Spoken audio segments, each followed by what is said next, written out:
In the spiritual path, every gain is an eternal gain. Every step forward you make now is forever. In the spiritual path, every gain is an eternal gain.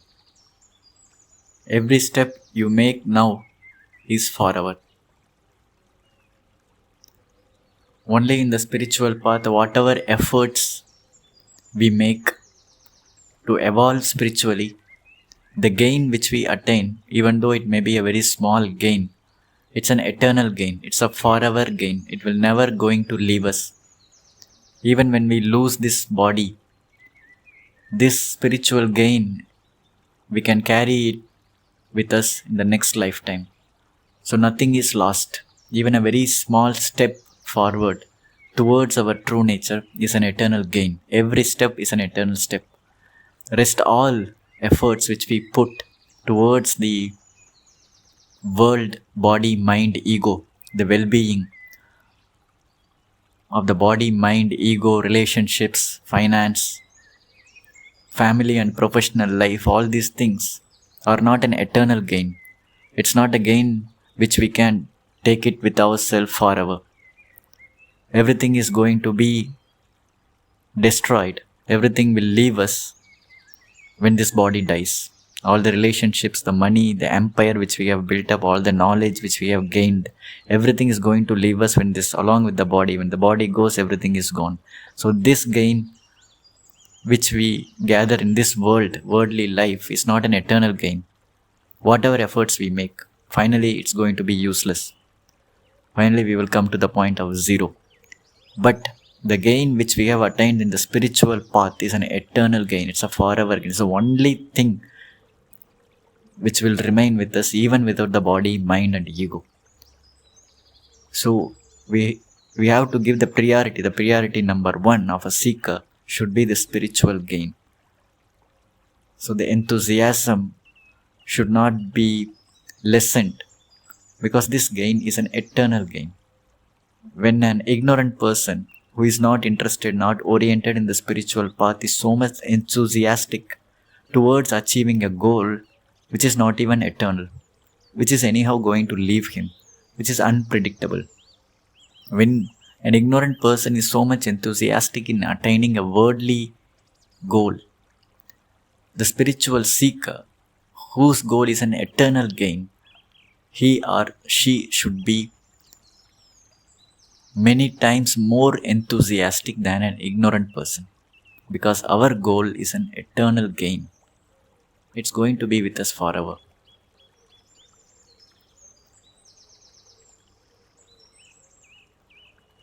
We climb a ladder, and each time we get up to another rung, we forget about the rungs below.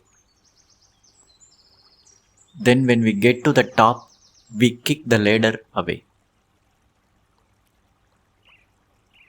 We usually climb a ladder, and each time we get up to another rung, we forget about the rungs below. Then when we get to the top, we kick the ladder away. Meaning, in the spiritual path, in the spiritual evolution, a seeker will be exposed to different processes, practices, different scriptures, masters, places, situations, which are all climbing ladder. Everybody will be resonating with a particular kind of teaching and a practice at many stages of spiritual evolution. So on the path, we will be resonating with a particular kind of teaching and oriented towards a particular type of teaching, and we will be liking towards reading a particular kind of scriptures for a particular time period.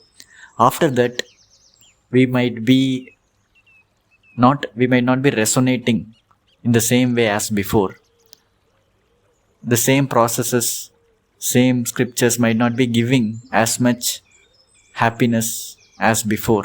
We might not be so much interested in the process now, because we have crossed that stage. We have crossed that rung of the ladder. Now we have to let go of that and we have to move up in the ladder. So we should not form any identity of the spiritual process. We should not form any identity with the stages. So we should have the wisdom when to take up a particular process, when to leave it and go up higher. When we go up all the way and we get established in the true nature, then there is no more processes required. And just being consciously in the true nature 24/7, irrespective of whatever actions we do externally, and be vigilant of not getting into sleep in the ego individual identity one more time. This is the only thing which you have to be till the death of the body and mind. Because as long as the body and mind is there, as long as it is alive, there is a chance that we again get into the ego and identity and go into the sleep mode. Because the body and mind, through the body and mind, if we perceive as though different individual things exist. This is the default mechanism of the body, because the senses, through the senses, the informations are presented in a way that different individual separate things exist. But through intuitive knowledge, we know, even though the eyes show that things are separate, ears show that things are separate, all the senses show that things are separate, the mind shows there are different things, and the ego shows there are different individuals here. But ultimately we know all these things which appear as though they are different is actually expression of one supreme consciousness, existence consciousness, bliss. That is our real nature. So the body, mind and ego will keep presenting as though different individual things exist. But through our intuitive knowledge, through the inner eye, we know that everything is essentially one only. So till the time we have the body, mind, ego alive, we should be vigilant of not getting into sleep mode, dream mode, that I am a separate individual being. So we should be vigilant. But the old processes, spiritual processes which we have used to reach this place of true nature, effortless existence, effortless being of true nature, all these processes will lose its relevance. Once we reach the goal, there is no more requirement of the ladder. We have got to the top. So we have the reverence for the ladder, we have all the reverence for the masters, the scriptures, all the spiritual processes which helped us to evolve to this level of our true nature, our own, coming back to our own self.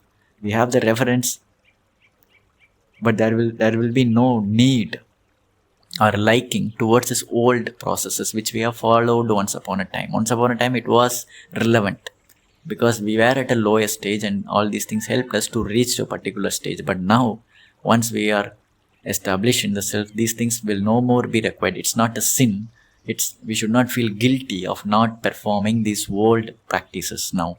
It's not necessary. So we should be able to leave those things.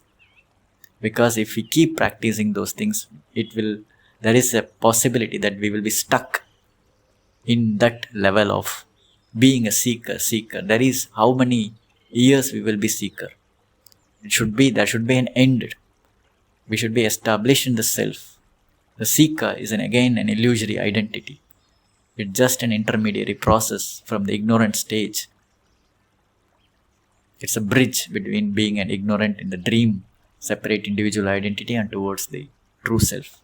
So we should not keep enjoying being the seeker, keep forming an identity that I am a spiritual seeker, I am in a spiritual process, I am in this spiritual organization, forming an identity out of this ladder and making a house over this bridge. The bridge is just a walkover from the ignorance to our true nature. We should not make a house on this bridge and keep getting entertained by the spiritual process, enjoying the spiritual process for many, many years, many, many lifetimes. So we use it very wisely. All the spiritual tools are just tools. Don't make an identity out of it. Get stuck with it. Use it, and when its job is done, just throw it away. Have reverence, but just throw it away and move higher to the higher planes of existence. And when you reach your true nature, just be. No more processes are required. Just be. And be vigilant.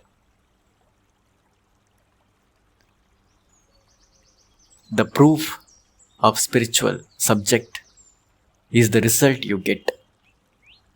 The proof of the spiritual subject is the result you get.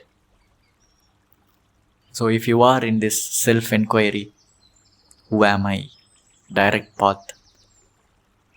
And what is the proof that you are evolving? If somebody asks, okay, you have been in a spiritual process for so many years, what is the proof? What you have got?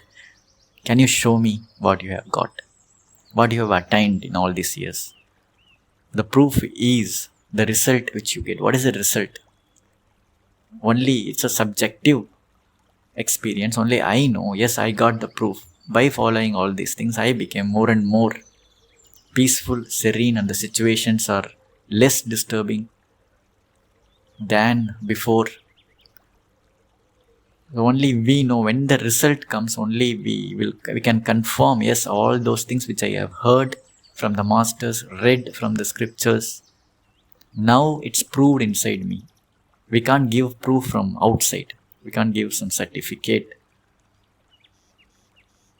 from outside. The proof is the result. Only when we implement in our day-to-day life and we will experience this true nature, when we get closer to our true nature, then we know the result. From that result, we can know, yes, whatever I heard is true. Only when we have this intuitive experience of my true nature, then I can say whatever I heard, whatever I read in the scriptures is true, which is it's proved in me. I have proved it to myself. Without this proof, which I have to experience within myself, there can never, the external proofs can never satisfy me. If somebody tells somebody of higher authority, higher stature, he is telling something, so the mind can believe, but this belief will be shaken when there is life situations. The belief will be shaken. No strong belief can hold when the storm of the life hits us.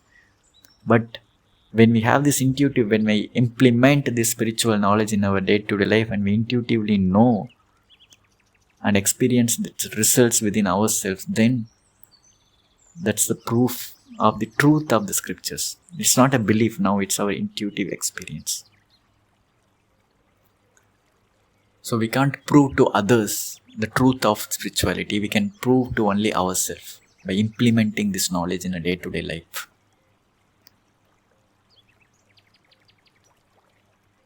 Studying the illusion makes it real. If you want to know the truth, don't study the opposite. Studying the illusion helps make it real. If you want to know the truth, don't study the opposite. Other than our true nature, which is formless, existence, consciousness, bliss, unlimited, beyond time and space, all other things are within illusion. All the names and forms are within illusion. If we study too much, if we engage ourselves with too much beyond the necessity, if we entertain our mind and body about too much in the external things of the world, material things of the world, then as a seeker, we will be pulled towards in the opposite direction. As a seeker, we want to move towards the true nature, which is formless consciousness existence, because we have been living in the mode of a body, mind, ego, engaged with other names and forms. We considered ourselves as a name and form, particular name and form, and we have been engaging ourselves with other names and forms external to us. This has been continuing for life after life after life. Now a spiritual seeker wants to turn his attention towards the nameless and formless existence, consciousness, which is the essence of who we are. So when a seeker is attempting like this, so he has to restrict his engagement with the names and forms of the world so that he can grow in his essence. He can withdraw his awareness and keep it over his essential nature so that his spiritual muscle will keep growing. So in order to grow in the true nature, we have to constrict studying the illusions, the world, so that the more we give attention towards the world and the illusion, it will appear real, because we are giving energy to these names and forms.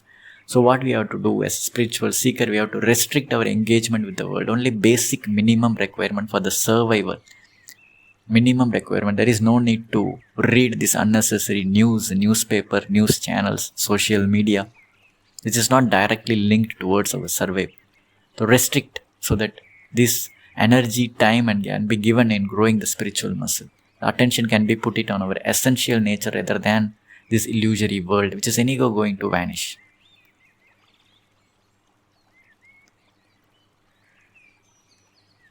Don't try to complicate the spirituality. It is too simple. It's so simple that what we are searching for is already who we are. Whether we know it or don't know it, we are the eternal formless existence. Unlimited bliss is our fragrance. Everything is that. Everybody is that, whether we know it or don't know it. So only thing which is hiding this essential nature of who we are from us is this imagination that I am just a body, mind, ego, and I am a separate individual. This strong belief, the belief, it's like a country, I am a citizen of this nation, it's just a belief. I belong to this religion, it's just a belief. I belong to this race or a caste, it's just a belief. Identification. I am a separate individual is just a belief, and just we have to let go of this imaginary belief. Whatever is left is the essential nature, true nature. And this essential nature is the essential nature of all the names and forms.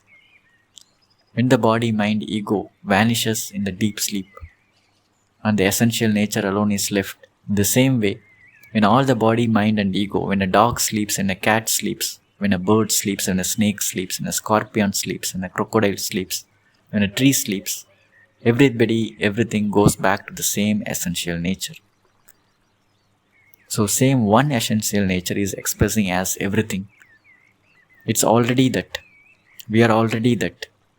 But we just imagine that I am just a separate individual with a particular body and mind. I am totally separate from every other thing. I am a separate independent existence. I have a free will. Just this imagination is pulling us into a limited perception of existence. Limitation. It's pulling us into a limitation. We are dreaming that we are a separate individual. Just we have to let go of this. That's all. Let go of this imagination. Let go of this dream that I am a separate individual. Rest. Whatever. If I let go of this individual separate existence, what is left is the true nature. It's that simple. But we are making spirituality, we are interested in making the spirituality is too mystical, too distant process, when it is too simple. Because we want some hi-fi effects. I became a liberated being, enlightened being, some rocket science, we are expecting some great thing is going to be achieved. We are already that, everybody is already that, whether they know it or not. Just we have to let go of this imagination. It's that simple.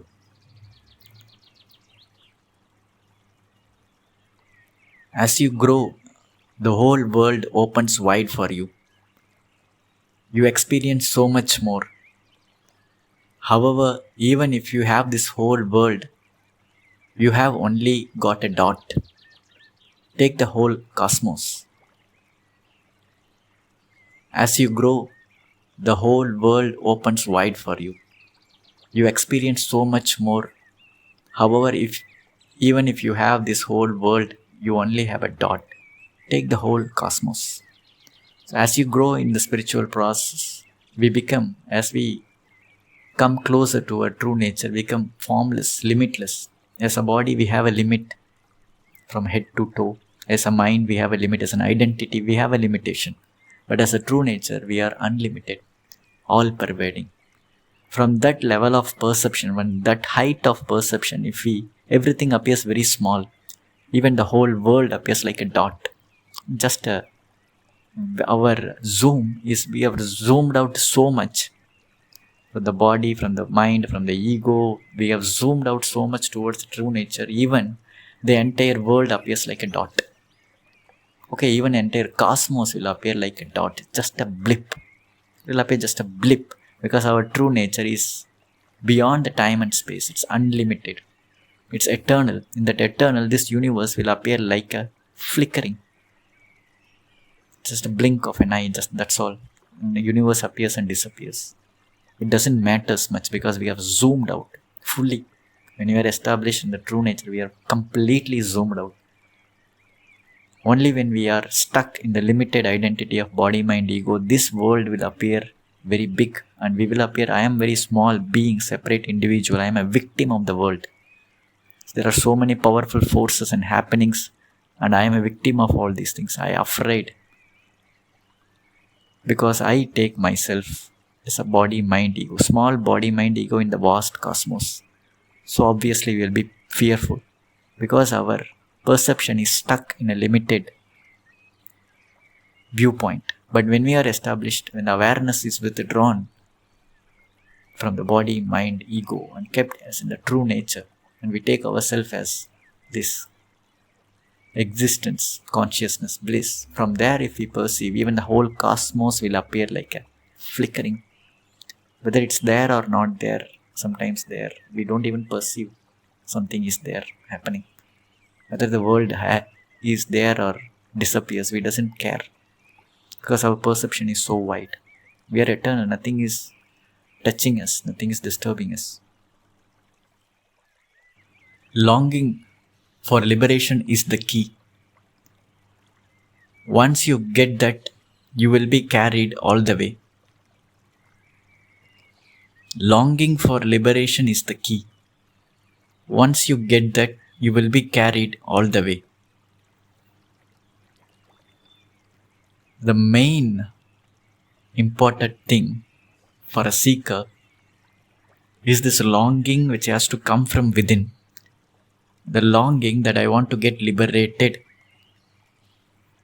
completely from this ever-changing, unpredictable excitements and sufferings of this worldly life. I want to permanently get liberated from these things, these ups and downs, this unpredictability, this suffering, this fear of life. And I want to be established in the permanent, serene state, completely liberated, without any control. So this wanting to be liberated from this limited existence, stuck, no more, I don't want to continue as a body, mind, ego anymore. This longing has to come from within. Nobody can enforce this longing inside a being. Whatever high level of spiritual attainment, whoever may be the guru, a guru or a master cannot give a longing into a person or a being. When there is a longing which comes naturally when the time is ripe, the time has come for that particular being, Jivatma, the longing arises to get liberated. Only when the longing arises, when this hunger for truth arises, a master appears from outside. Both happens simultaneously, which is the work of grace. The grace brings this hunger and longing from within and gives and brings the food for that longing, for that hunger through a master. Both has to happen simultaneously, and both is done by grace. No individual can make it happen. An individual cannot bring this longing within him by his own will. It has to come naturally. We can't bring hunger inside us. It has to come naturally. When the hunger is real, when the longing is real, the master has to appear. Even when you are in an island, even if you lock yourself inside a room, the master has to appear, breaking your roof. The scripture has to fall on your head. When your hunger is true, when your longing for liberation is true, the true master will appear in your life, and rest everything will be done automatically. You will go all the way. Only thing you need is this longing and the hunger to be liberated. If it is there inside you, if it is true, you will be carried all the way. Entire universe will come and help you towards this goal. Nothing can go against you. You are taken care of. The moment we decide to be the true self, really decide, it is so. The moment we decide to be the true self, really decide, it is so. Meaning, it is we, the true self, who are giving energy to the identity, body, mind, ego, individual identity. It is just an imagination. We, by imagining ourselves as a particular entity, we are giving energy towards it. Only since we are giving energy, it is being alive. When we decide that we are going to be the true self and we are not going to imagine ourselves as a separate individual entity, then it is so. When you really decide, then the energy is cut off to that illusory identity. And there is no force in this universe which can act against this. When we really decide that I am from now on, from today, I am going to be the true self, which is already that. I am not going to imagine. I am not going to continue this imagination of a separate individual entity because it's just an imagination. Why I have imagined? Just to have the fun of it. When I am the only one who is existing in the entire universe, I am just imagining there are separate things existing and I am just playing as a male, female, human, animals, good and bad, right and wrong, superior and inferior, race, country, religion. When there is only one thing, I imagine all this identity, and because of that I had this excitement and suffering. But from now on, I decide I am going to be the true self. When I am the true self, I see the true essential nature of everything, and that is the one thing, one and same. Then there is no more excitement. What is there to excited about? I am the only one which is existing as everything. What is there to suffer about? Nothing can affect me. Only the body, mind, ego will vanish. That's anyhow it's going to vanish. But me, the essential nature of everything, it's always there. There's nothing to suffer about. There is nothing to be excited about. Then I have to decide whether I want to continue as a body, mind, ego only, this imagination, or I want to be the true self, which is already I am, which is my essential nature. When I decide, it is so. Because I am giving energy to the body, mind, ego identity, this imagination. The country is an imagination, nation is an imagination. This imagination is made true by the belief of all the citizens of the world. We are believing that this thing existing, separate nations exist. Just an imagination. We are energizing this imagination, making it true. When all the people of the world decide from now on we are not going to accept that there is no separate nations, then it is so. Only we are energizing this imagination, this country imagination. Separate countries really exist, which is just an imagination in a human's mind. A goat doesn't know that separate country exists, an ant doesn't know, a bird doesn't know. Because it's not a reality, it's just an imagination in human's mind. In the same way, everything is an imagination in the human mind. When we let go, when we want to let go of it, and from today I decide that I am going to be the true nature, it is so. Who is going to fight it? Who is going to prevent me from being my true nature? When I want to drop the imagination, there is no force in this universe which can make me to imagine. But my decision, my conviction should be strong. But a seeker, what we do, sometimes we decide I am going to be the true nature, but other moments we want to have the same old excitement out of this drama. So we get back into this identity because we don't want to let go. Out of habit, we want this old excitements. But when we are in the true self, excitements are not possible. Only serenity and bliss is there, neutral state. If you want to feel superior, then I have to imagine that I am a separate individual identity. I am something special, then I have to imagine. If I want to have the feeling of special, I am something special and superior, somebody great than others, then I have to imagine, get into the imagination mode that I am a separate individual existence. Because of this addiction, our decision is not strong. If we truly decide from now on I am going to be the true self, I am not going to imagine anything anymore, then it is so.